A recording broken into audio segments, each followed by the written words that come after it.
So this lab is going to be in place of the corn genetics lab. Both of them discuss patterns of inheritance, but this one's a lot easier to do at home. So we're going to analyze a pedigree, and in this briefing or this lecture, you'll learn what a pedigree actually is, or what a pedigree chart is. So, what we're doing, or why you would want to know about pedigrees, first of all, is that genetic disorders are actually medical conditions caused by alleles that are inherited from their parents, from parents. It could be from one parent or the other, it doesn't have to be both. So, some terms or definitions that we want to look at is the term autosome, because a lot of disorders are autosomal dominant or autosomal recessive. So, what an autosome is any of the chromosomes other than the sex chromosome. So the sex chromosomes are X or Y, and then all your other chromosomes are the autosome or the autosomal chromosomes. So genetic disorders are caused by genes that are on the autosomes, and consequently their name is autosomal disorder. So one of them, autosomal disorder, is trisomy 21. We know that as Down syndrome. And a patient with Down syndrome gets 3 copies of chromosome 21. And so that's a disorder, chromosomal abnormality that occurs in mitosis, and whereby, again, the patient or the person gets a third chromosome, and consequently they have the characteristic features of Down syndrome, which typically are the tongue that protrudes out of the mouth, the epicanthal folds in the eye, a very round face, much rounder than average or normal, and then learning disabilities that are also associated with Down syndrome, and that's all a result of having a third chromosome 21. So, pedigree analysis is a way of looking at your family tree with respect to one given trait. So, if you want to know if you know that you have a relative with Down syndrome, and you want to know how prevalent it is, and possibly the likelihood that you yourself will have a child with that disorder, you could actually analyze your family tree. So your pedigree is your family tree. It's and analyzing that family, analyzing the family.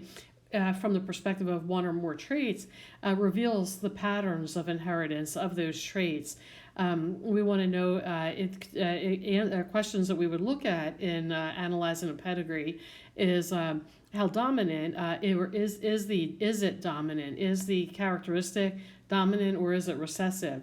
An example of one that's often recessive is cystic fibrosis, where you would have to have or inherit that gene from both your parents, or that allele.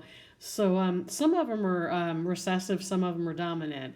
And we'll look at that, or I'm sure you're actually looking at that in your lecture class. We're going to do a couple of little examples with Huntington's disease to show how it runs in the family. Here we have so our definitions first, and then I'll put together another presentation with the actual lab that you have to do, or what you're supposed to do. So when you're doing a pedigree, you're typically, I think you're probably all familiar with the family tree. So the family tree, you start. Let me erase that. You start with your parents. So you have your father and your mother. So the circle is always a female, and the square is always a male. And in pedigree analysis, the male is always listed first. And then a little line there that goes between them is indicates that they're married. And then the line that comes down here, this line right there, it shows all the siblings. So if we were to draw this one, maybe this couple has 4 daughters. You can also have a blend where they have a son and 4 daughters, any combination really. So they're all the siblings. And then when this daughter gets married, her pedigree or her line, her husband comes out here, and then they have their children. So let me draw that a little more clearly here. So we have a daughter here, and this daughter gets married, and then her family tree comes out here. Maybe she has a son and a daughter, two kids. And similarly, when this guy over here gets married to his wife, they then have a tree here. Now, down here, we have that a diamond is unknown sex. So if you're going backwards in your family, say you're not married yet and you don't have any children. So in those cases, you have neither a spouse nor children, but you have parents and siblings, and you have grandparents and great grandparents. So you're trying to find in your family tree if there's someone that has Down syndrome or Huntington syndrome. So you would put yourself down here. You're either a guy or a girl, well, either one of those, and then you're going to go up your tree to your parents and all your siblings, and then so here's where your siblings are, and then you go up here to your parents, and then you want to do the same on your dad's side and the same on your mother's side. You want to put all your parents' siblings and all your mother's siblings, your father's siblings, their parents, and on and on. But as you're going up that tree, you may know maybe a lot of older generations. Typically, the older generations would be more like my parents and my grandparents. So I'm 54.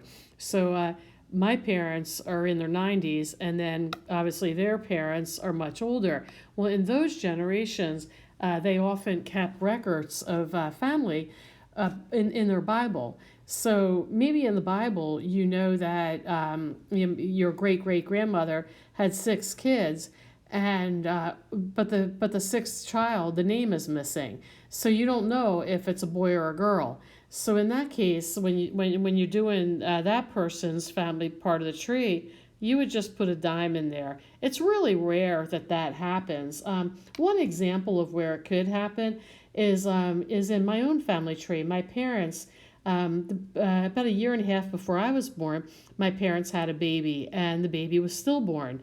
So the baby only lived.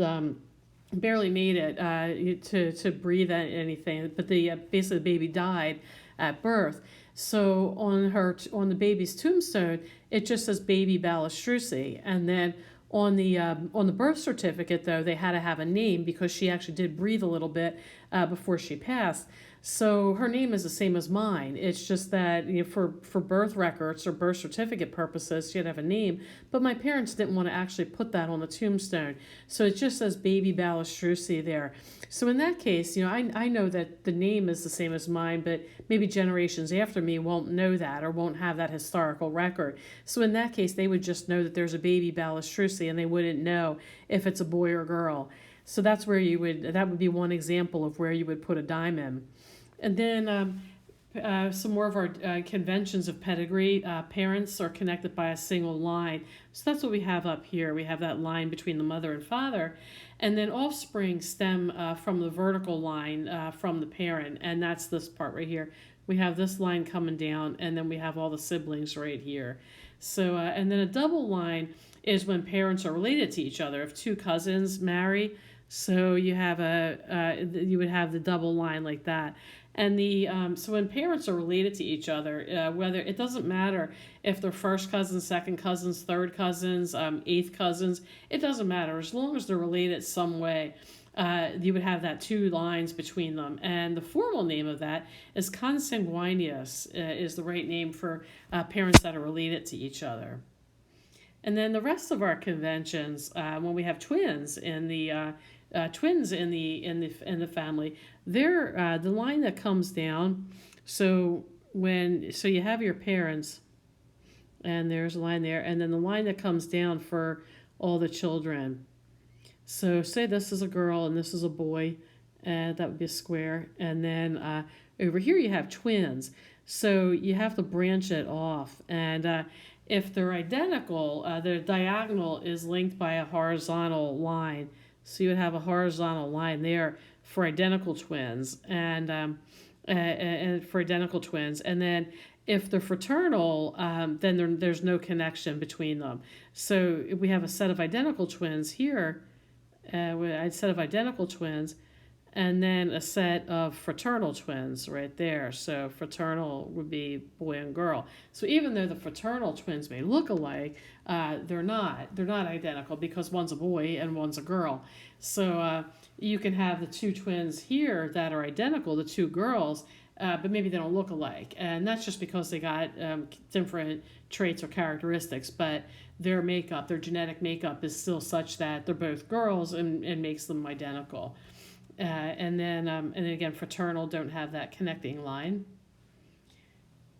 And then our last definition is proband, and that means when an individual whose phenotype first brought the attention to the family, like the first person in the family that was born with Down syndrome or whatever genetic disease it is, the first person that was affected by it is indicated by a P with an arrow pointing to it. So let's just show a little example of that here.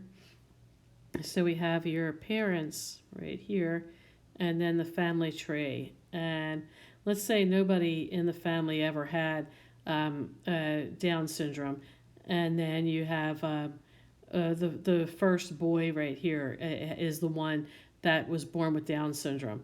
So your pedigree is going to look like that. You're just going to put that arrow pointing to the boy that has Down syndrome, and it's going to point to it. But you're also going to color in the square.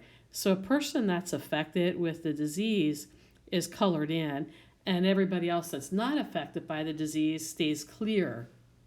And we'll show an example of that over here. So here's our summary chart. Again, we have our female is a square, or I'm sorry, female is a circle, male is a square, and then a diamond is the sex of the child is unknown. And then the affected individual, you want to color it in.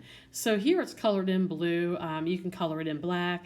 You can pick whatever color you want. The point is that whenever you're denoting an affected individual, you want to color in the square or the circle. And then here's the designation for parents that are unrelated to each other. That's just what we were showing in the last chart here, where you just draw that line there. And then parents that are related to each other have the double line there, have the double line between them, and that's what's shown right here. And then the offspring of the parents are in the birth order. You put them in that order right there, and you do number them. You do want to put numbers there, and then similarly right down here, you also have all your generations with Roman numerals. So the offspring are the numbers that we know, and then we have the Roman numerals down here. And then here's your fraternal twins. They're that little offshoot where there's not connected, and then identical has that little line there. And then multiple individuals that are unaffected. You can put you could summarize your chart at the bottom and say that in the pedigree you have so once you've done your entire family tree, you can say 4 females are affected and 4 males are affected. Of course, it doesn't have to be equal numbers. It's just however your pedigree is affected. You summarize it with at the end of your tree with this designation here. And then here's our proband. We have this person that's affected, and we have the arrow pointing at it, and then the letter P there. And then somebody that's died, the deceased individual in the family, you would put a line through it. You would put a line through. So here in this example, or in our paper right here, we have a circle with a line through it. So that's a female, a deceased female. And you don't have to... the reason why you would want to include deceased people in your family tree is because a deceased person may be a carrier. That person may have had it. So in the case that's shown here, this one here, it's not colored in. So we know that it's a female that's deceased that did not have the disease. But say you have a female and you do color it in, and then you want to draw a line through it and say that this deceased person, this female is deceased, so we know it's a female because it's a circle, and we know the female is deceased because of the line going through it, and we know that this deceased female had the genetic disease because we colored it in. And then when we want to say that if we have carriers that we're looking at that are heterozygous carriers, so in that case we put a little dot in there to show that they're heterozygous, meaning that they have a dominant and a recessive allele. And we're gonna analyze charts, so you don't have to make your own chart. So now that we see this, now that we've gone through our definitions, here we have our first generation. We're going to interpret this pedigree chart here. So we want to do that. So we're gonna do that right here. So this part right there, the 1, 2, and 3, they're the first 3 generations. So maybe maybe this person right here, number 3, maybe that's you. So here's your parents, that's the second generation, and your grandparents up here. So if that's the case, we see that your grandfather has this disease. And we didn't give it a name. We're just saying that it's all autosomal recessive traits exhibit this behavior. So every autosomal recessive disorder, genetic disorder, your family tree is going to resemble this one. So if it's autosomal recessive, note how your parents' generation, down here at number 2, nobody has the disease. Well, that's because in an autosomal recessive disorder, it skips a generation and then it comes out in the next generation. Some people think, notice here there's twins down here. Some people think that twins always skip a generation. They typically do. It's not always. Because twins is not a genetic disorder. It's kind of a roll of the dice, really, but it's not considered a genetic disorder. But something that definitely actually before I go on, it's not a genetic disorder because during pregnancy, the egg is fertilized by the sperm, and if that egg splits, if the fertilized egg becomes 2 separate eggs, then you get identical twins. But a lot of times with fraternal twins, 2 eggs were fertilized each by a different sperm. So when it's 2 eggs that are fertilized, you get fraternal twins right there. So that would be your fraternal twin, and this would be your identical twin, where the one fertilized egg gave 2, is divided and gave you 2 more eggs, and consequently 2 children. So it's not a genetic disorder. It's a matter of how many eggs were fertilized as determines whether you get twins. But then with a disease, though, with something that's a disease, the disease lies dormant in generation 2 if it's autosomal recessive. And then it shows up in the next generation again. So that's what this disease did. We started out with your grandfather having it, and then all the generation 2, your parents' generation, did not get it.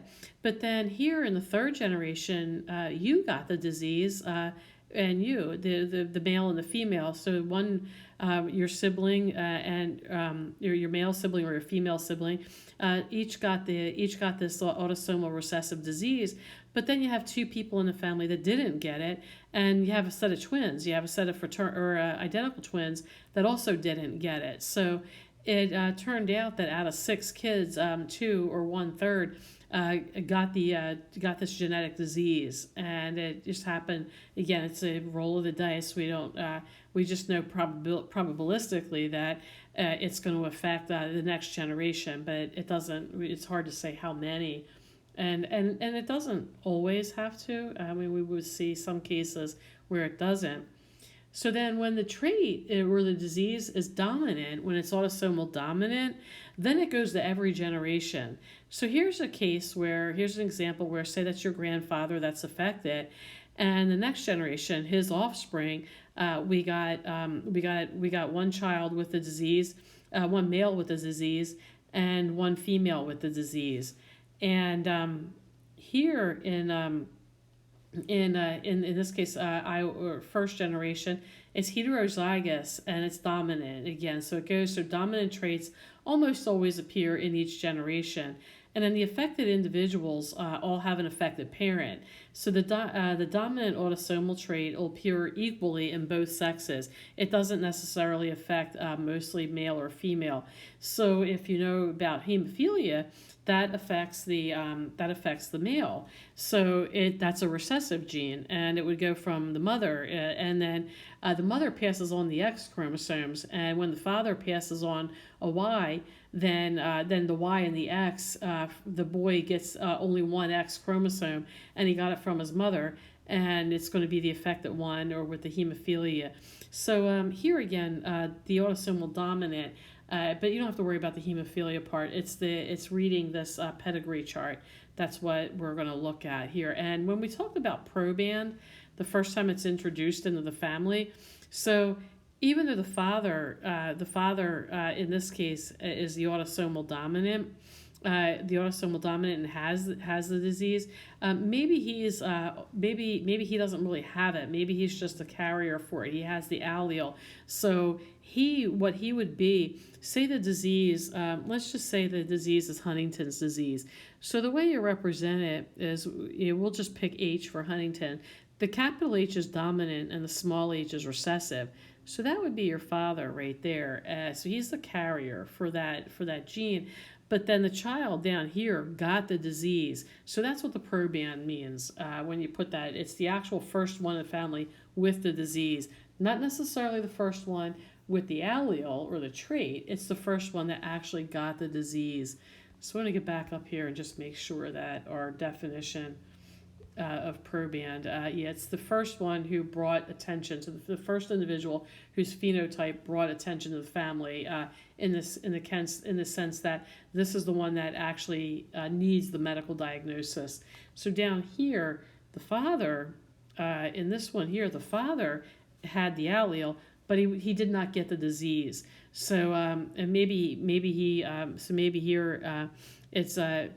here he instead of being dominant, he would have, since he didn't get the disease, he could have been this one. So here we have the dominant one right there, and he got the disease. So here the father was the carrier, and then the son actually got the disease and brought it to the family's attention, needed the treatment. So our genetic disorders, again, could be autosomal dominant. An individual that has both A's, both dominant, would be that qualifies as autosomal dominant.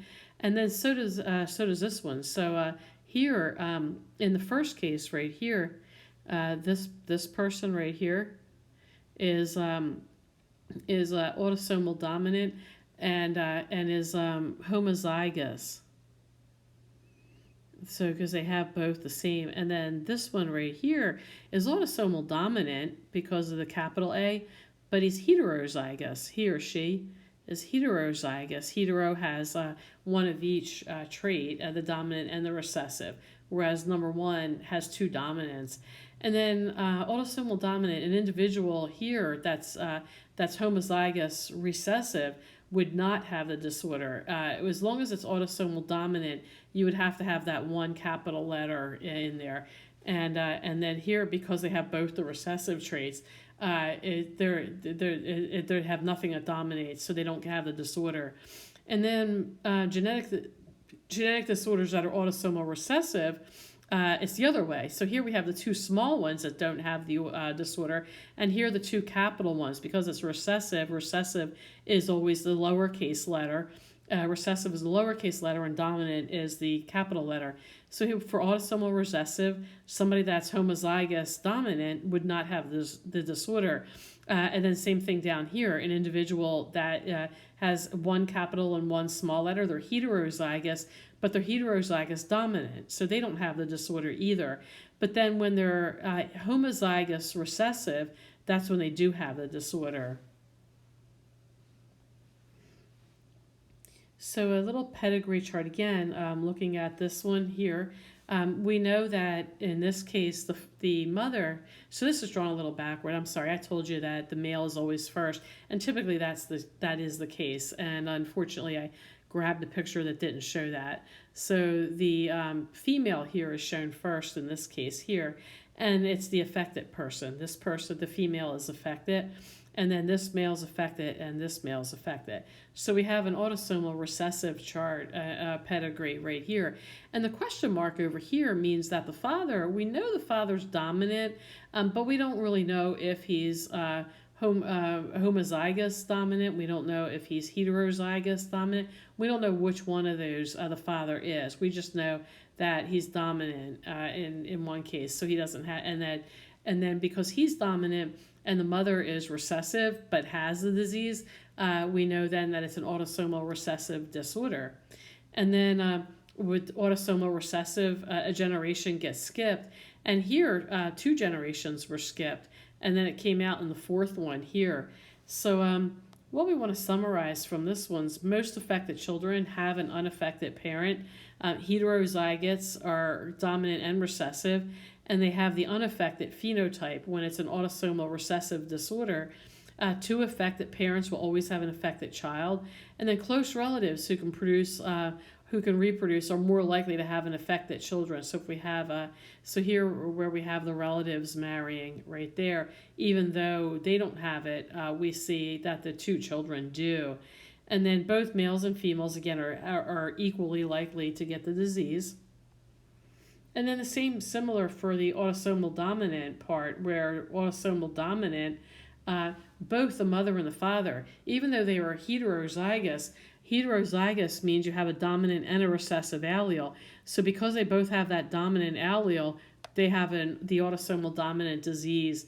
And then we see it coming out in their siblings. The male and the female get it. And then the male married and 2 of his kids got it. So it goes in every generation. And that's what we want to see. That's our summary here. Affected children will usually have an affected parents. Heterozygotes are definitely affected because of that capital or dominant trait. 2 affected parents they can produce an unaffected child. And the reason for that is both parents are dominant recessive. So if you have a dominant recessive, you can have a child that's, if you have a heterozygous parents, the heterozygous parents have a dominant and a recessive. So when they mate and they have a child, the child can be recessive. They can get the 2 recessive genes and not be affected. And then if the parents are not affected, they won't have any affected children. And then again, both males and females get it equally. Nothing there. So that's our little summary. I want to put together another example of determining a disease from it, and then I'll put up your assignment for it too, for what you have to do about it.